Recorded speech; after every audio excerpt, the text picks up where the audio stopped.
Hey guys, how's it going? It's Al. Welcome to the divisional round of the playoffs, and we're going to build a lineup here on DraftKings for a first look kind of lineup. It's a short slate, 4 games on this one, 4 amazing games. The first round of the playoffs, the wild card round, the super wild card round. Apparently, I don't know why it was super. There was only like one competitive game. The rest of the games were kind of blowouts, but that's kind of how the wild card round looks. This round should be a little bit more competitive. I'm at least hoping. We have a couple of good games on this one. We're going to break it down for you. We're going to build a lineup for this one, kind of walk you through it. I've got some interesting tidbits for how we should be approaching the lineups. We have San Francisco 49ers on this one. We have the Baltimore Ravens on this one. They're coming off of a bye week. There's going to be a lot of talk about the rust versus rest narrative. I think it's the dumbest narrative that exists in football. It's a lazy narrative because, like, why do we think that teams coming off of a bye week have an advantage, but teams going into the playoffs are at a disadvantage when they have a week of rest?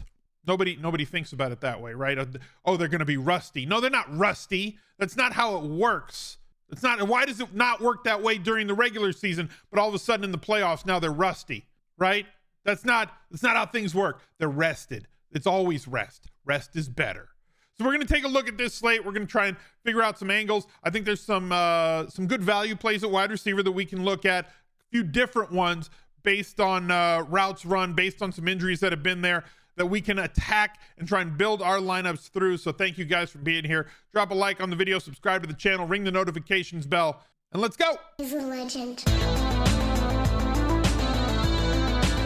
Let's start over here on FantasyLabs. And if you do not have an account over at FantasyLabs, go to smizzle.tv/labs with an uppercase L. They have fantastic projections and lineup builder for a bunch of different sports. With NFL ending, the 6-month package that you can get through my link is the best value that there is, with NBA projections, MLB once that starts, golf, NHL, NASCAR, MMA, with their projections and a lineup builder, the best value that exists out there. This Vegas page that they have, and it is actually the Vegas page, if you go to NFL and you hover over that and come out down here to Vegas, it's a free page, and it shows you all the different live stats in terms of like the spread, where it opened, where it is live, the spread, the over-unders, the team totals. So here's where everything is for this slate. The Ravens are currently 9-point favorites over the Texans, team total of 27.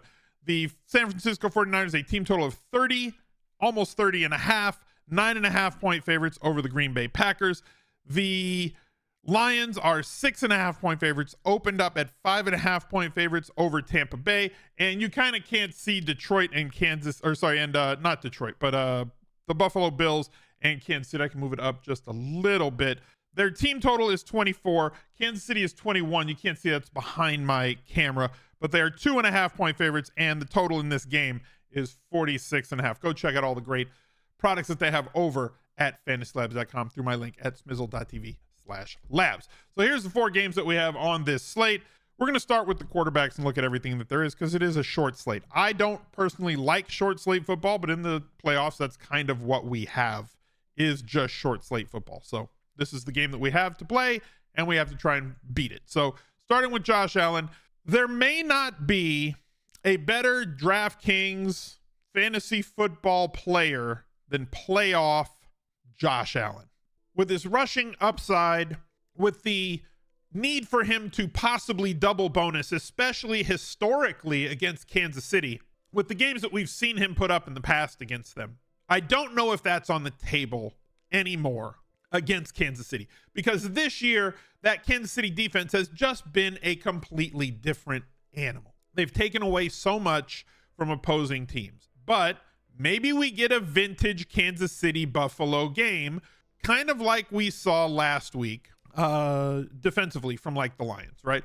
Where, like, I don't know, we had a game last week, not from the Lions, but the game where there was 80 points between like the Packers and Dallas, right? Where you get 80 real life points.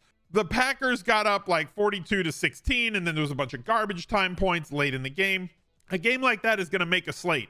And if we can get a game like that that just gets completely out of control, and then there's a lot of run behind, where we get a comeback, where there's just some fourth quarter scoring, a lot of 50-yard catches in the fourth quarter, and we get a lot of scoring late, all of a sudden that slate runs away. I'm not saying that's going to be the case in this sort of a game, but you remember the game a couple of years ago where it was Josh Allen, long pass, Patrick Mahomes, long pass, Josh Allen, long run, long pass for a touchdown, Patrick Mahomes, long pass for a touchdown. Then it goes to overtime, Travis Kelce, touchdown to walk off. Those sorts of situations are not out of the question. And the game that we just saw him put up with only 30 dropbacks, 74 yards, 52-yard touchdown run, 3 touchdown passes, 33 DraftKings points. I'm not saying that you have to stack Josh Allen on this slate, and it is restrictive. With the way that they have the pricing, paying up at quarterback is going to be tough. Same goes for Lamar Jackson. The big games this season, Lamar Jackson definitely has some big games on his plate. 39 points against Miami, 35 points against the Rams, but a lot of the big scoring games for the Ravens this year have not come with big games from Lamar Jackson. In fact, a lot of the big games for the Ravens this year have come with very pedestrian games from Lamar Jackson. 34 points against Cincinnati, 23. 31 points against Cleveland, 15. 37 points, 12. 31 against Arizona, 12. He's guided this team, but a lot of their big games came on the back of they get down the field, they get in close, and those were the big Gus Edwards games where he just kind of pounded in and had 2 touchdowns, 3 touchdowns. And there wasn't a lot of correlation like there was in his first MVP season, where when the Ravens put up the most points, 30 to 50 points in games, it was because Lamar Jackson probably had 60 yards rushing and a touchdown and probably threw for 3 or 4 touchdowns on 25 dropbacks. He was hyper efficient that year, and his biggest games were the Ravens' highest scoring games. A little bit of an anomaly this season with the way that they're going. Patrick Mahomes had his lowest production season from a fantasy perspective, and DraftKings here is going to include the playoff games. 4,400 yards, 28 touchdowns through week 19, as you can see on their game logs. Even last week in the frigid game against Miami, 18.58 fantasy. A lot of that comes because if we look at what they've got on this team for him to throw to, Rashee Rice, he's coming into his own a little bit. Solid fantasy days, 30 points against Miami, 20 against Cincinnati, 24 against New England. In a conversation I was having with Matt Harmon, he profiles best as a wide receiver too. He kind of needs an alpha on the other side. We have a Travis Kelce on the sunsetting part of his career. His brother just announced his retirement today. You kind of have to wonder if Travis is going to announce his retirement as well once the Chiefs season is over. And maybe they ride off into the sunset and start their podcasting and broadcasting careers together. Or if he comes back for another season at the age of 35, I don't know. We'll see. But like, he still obviously is a tremendous player. 10 targets, 7 catches. Looking forward to this week against Buffalo. Obviously, he's going to be the leading target getter because he has to be for this offense to go. But 6,000 for him, as cheap as you're going to get, but paying up at tight end makes you have to go with 2 value receivers and getting Rashee Rice. If you think that this is going to be a game where they have to throw, I would probably rather just pay 4,000 for Isaiah Pacheco, 6,400 for Isaiah Pacheco, with the amount of volume that they're feeding him and expecting to get more targets than they fed him against Miami in the cold weather that they had last week. Now, the range that I think we should look this week is probably CJ Stroud against Baltimore in a game that they're going to be trailing. Brock Purdy, 6,500 going up against Green Bay, and the defense that a lot of teams have shredded this season, although they looked very good against Dallas last week. Jared Goff, 6,300. Conditions could be good for him. Obviously, the weather is not going to be a factor. Tampa Bay does a fantastic job on the defensive line. They can get after a quarterback. They have been very much a pass funnel where they don't allow teams to run the football. And we do know that Detroit does want to establish it at least a little bit, but they are very happy throwing the football with Jared Goff. And ideally for us as fantasy players, last week, a lot of teams utilize a deep target tree of players to throw to. The Lions, however, literally just 4 guys get targets from Jared Goff. It's Amon-Ra St. Brown, with 9 targets last week. Reynolds with 7 targets last week. Jamison Williams ran a lot of, I'm talking from a route running perspective, was the other guy who ran some routes last week. And Sam Laporta. Those are really the 4 pass catchers who are going to run routes. So stacking Goff is a very easy thing to do when it comes to going with everything that's there. And now, if you wanted to go with the other 2 cheaper quarterbacks against San Francisco, Jordan Love, very cheap pass catchers, but unpredictable in terms of which ones are going to get the love. No pun intended. Last week on 21 dropbacks. Now that's low, obviously. They like him dropping back 30 to 40 times a game. That is obviously going to mean more routes run. It's going to mean more targets. But we look at who his pass catchers are. Let's go to the flex. Last week, Romeo Doubs on 21 dropbacks, remember. He's the one that had the biggest game. 6 targets, 6 receptions on 16 routes. Number 2 on routes last week was the tight end, Tucker Kraft. 14 routes last week. He got 3 targets on those 14 routes. The next highest route runner was Dontavian Wicks at 13. Then Jaden Reed with 11 routes. Then Christian Watson with 8 routes. Then Musgrave with 7. So you'll notice that Wicks ran 13 to Musgrave's 7. If you're looking for which tight end you think you should go with this week, a lot of people were speculating that, well, Musgrave is back, so I can't play Kraft. Kraft is out snapping and out route running Musgrave by 2 to 1.